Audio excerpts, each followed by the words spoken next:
자, 여러분들 교재에 222페이지 보시면은요, 참고하시라고 나와 있습니다. 주석에 보시면은 이건 여러분들 참고하시는 내용이 되겠습니다.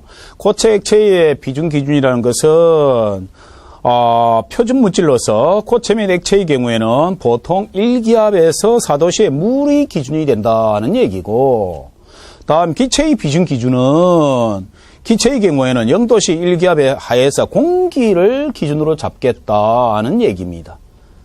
그 다음에 비중의 특징 나와 있는데 그건 읽어보시고, 자, 들어가겠습니다. 압력 들어가겠습니다.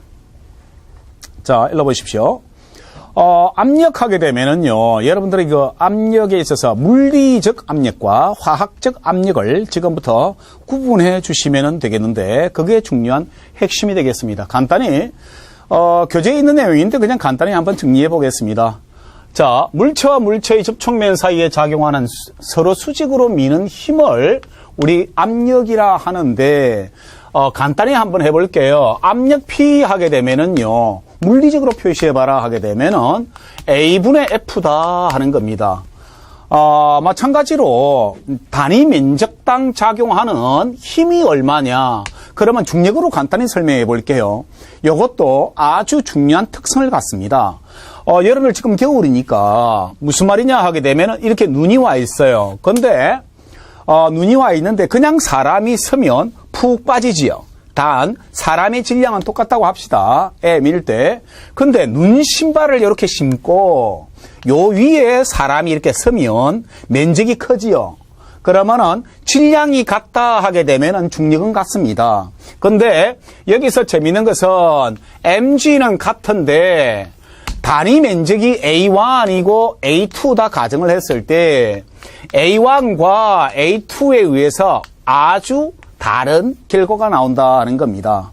그래서 만약에 예를 들어 가지고 들어간 깊이를 비교하면은 마찬가지로 깊이에 따라 그 물리적 특성을 나타낼 수 있기 때문에 물리적으로 표시했을 때는 이렇게 표시한다는 것이 핵심이 되겠습니다.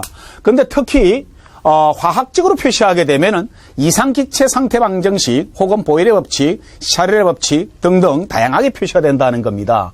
해서 만약에 화학적으로 표시하면 대표적인 것이 이상기체 상태 방정식 하게 되면은 PV 이퀄 nRT라 표시했을 때 그냥 압력을 우리가 기체 압력으로서 표시하는 경우가 존재하지만 우리 물리에서는 이렇게 사용하기도 하고 또 하나 더 있습니다. 뭐냐 하게 되면 금방 배운 대로 조금 이따 할 테니까 압력 P 하게 되면은요, 다시 한 번 더 단위 면적당 힘을 어떻게 표시할 수 있느냐 하게 되면은 중력이라 해볼게요. mg가 되겠습니다. 그러면 한 번 더 써버리면은요, a분의 m 대신에 ρv라 적을 수가 있고 g라고 적을 수가 있겠습니다. 그러면은 재밌는 것이 여기서 부피가 어떻게 되는 거 하게 되면은 단위 면적 곱하기 높이가 되겠습니다. 결국 여기서 요것이 날아가니까 결국 ρ GH로 표시하는 것이 존재한다는 겁니다.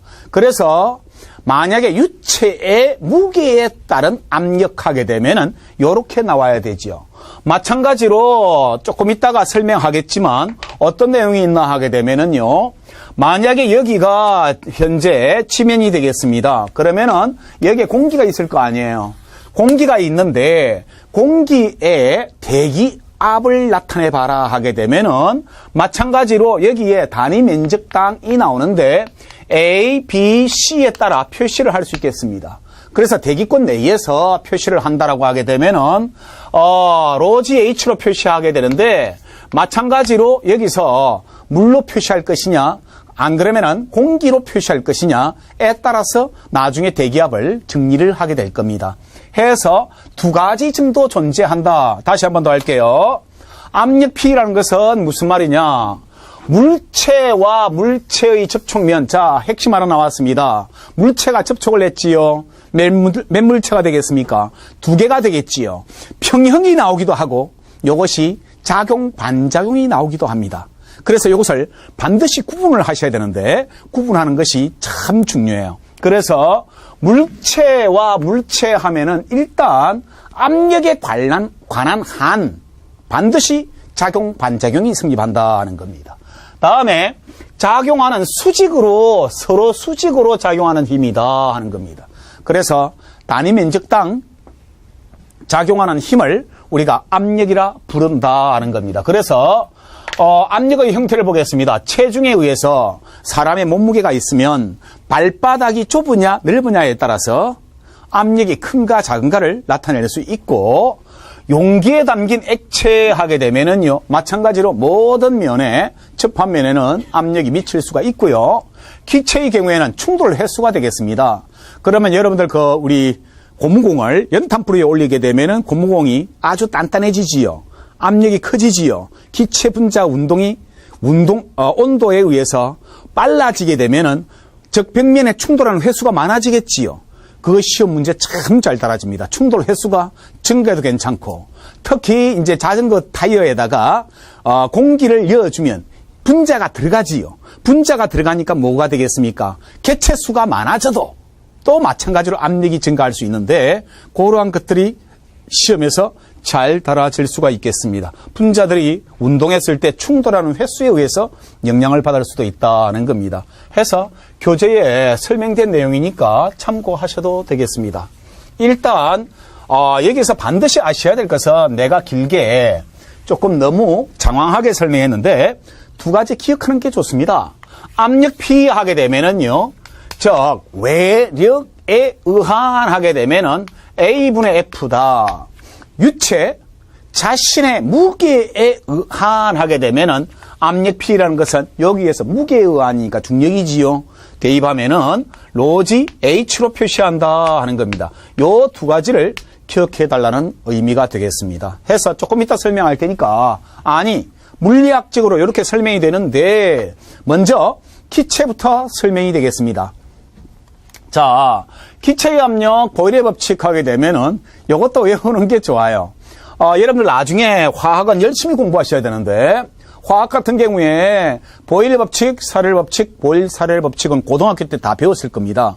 근데 이게 혼란스러운 것은, 즉 상태에 PVT가 나오게 되는데, 여기서 PVT에서 이 상태에서 즉 온도가 일정한 것, 온도가 일정할 때 일어나는 현상을 보일의 법칙이라 그러고, 압력이 일정할 때 일어나는 현상을 샤를의 법칙이라 그럽니다.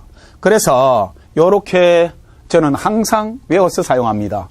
본, 밥통, 차압이다 라고 기억을 해요. 항상 요렇게 하면은 헷갈리지 않습니다. 무슨 말이냐, 차압이 뭐냐 하게 되면은 국가기관에서 개인의 권리나 사유를 인정하지 않고 빼앗아버리는 것이지요. 맞습니까? 고로 무슨 말이냐 하게 되면은 어지간히 궁핍하지 않고서야 국가가 이렇게 하지는 않을 텐데 다 빼앗겼다는 뜻인데, 이렇게 생각하십시오. 즉 보일의 법칙은 온도가 일정하고, 샤를의 법칙 차 이렇게 되는 겁니다. 샤를의 법칙은 압력이 일정하다라고 기억하시면 되겠습니다. 이렇게 그냥 외우는 상태를 간단히 보여준 겁니다. 그래서 보일의 법칙 하게 되면은 이것은 무슨 말이냐 하게 되면은 P가 이꼴 K라고 나타내는데, 즉 압력과 부피가 어떤 관계냐 하게 되면은 반비례 관계가 성립하게 되는데, 우리 물리학적으로도 그리고 우리 생활면에서도 아주 다양하게 문제가 출제가 되고 응용도 될 수가 있습니다. 해서 여기에 대해서 보겠는데요. 보일의 법칙으로 설명할 수 있으면 압력과 부피입니다. 그래서 일정한 온도에서 일정량의 기체의 부피는 압력에 반비례하더라 적으면 이렇게 되겠습니다. P1, V1은 P2, V2인데 이건 저절로 되니까 지금 외우지 않아도 괜찮습니다. 마찬가지로 여기서 나타내게 되면은요, P1, V1이 여기서 뭐가 되겠습니까? P2, V2가 된다. 만약에 요렇게 이동해 온다라고 하게 되면 압력은 작아지는 대신에 부피는 커지더라. 곱해진 값이 변함이 없다를 반비례라 하지요. 그래서 요것은 온도가 일정이다. 나중에 아주 많이 사용할 겁니다. 등온 곡선이다 라고 부르지요.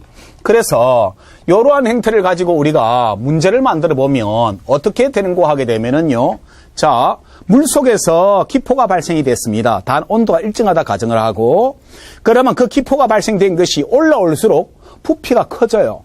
그러면 온도가 일정했을 때 부피가 증가하면 압력은 증가할까요? 감소할까요? 감소하겠지요.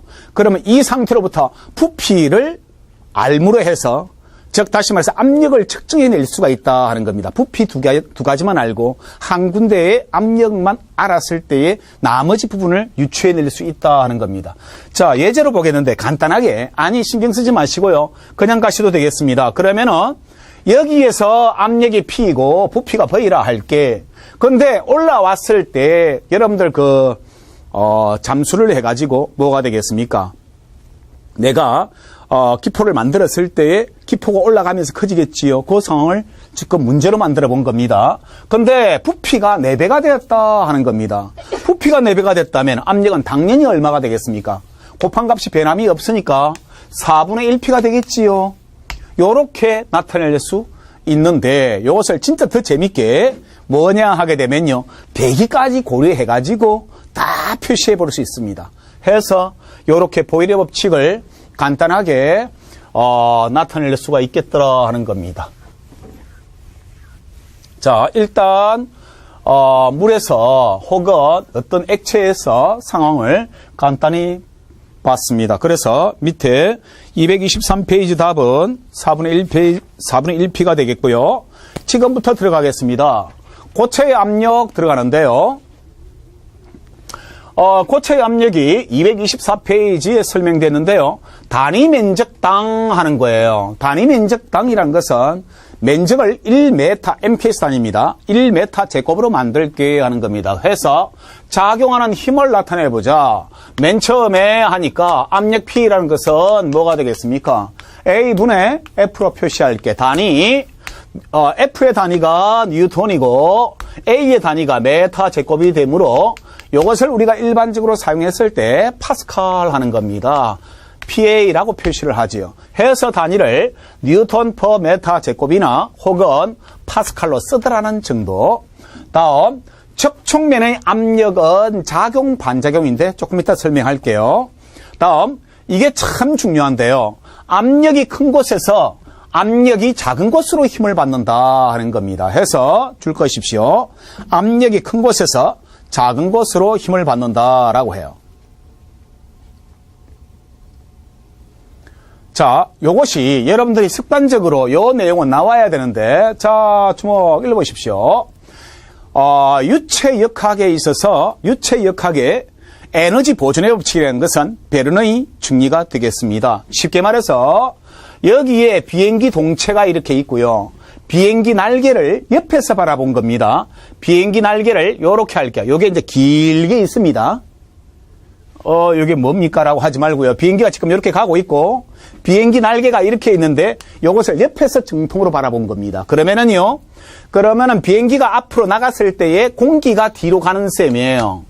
그러면은요, 자, 공기가 뒤로 가는데 여기서 부딪히겠지요. 부딪히게 되면은 뭐가 되는 거 하게 되면은 속력이 느려지게 되지요.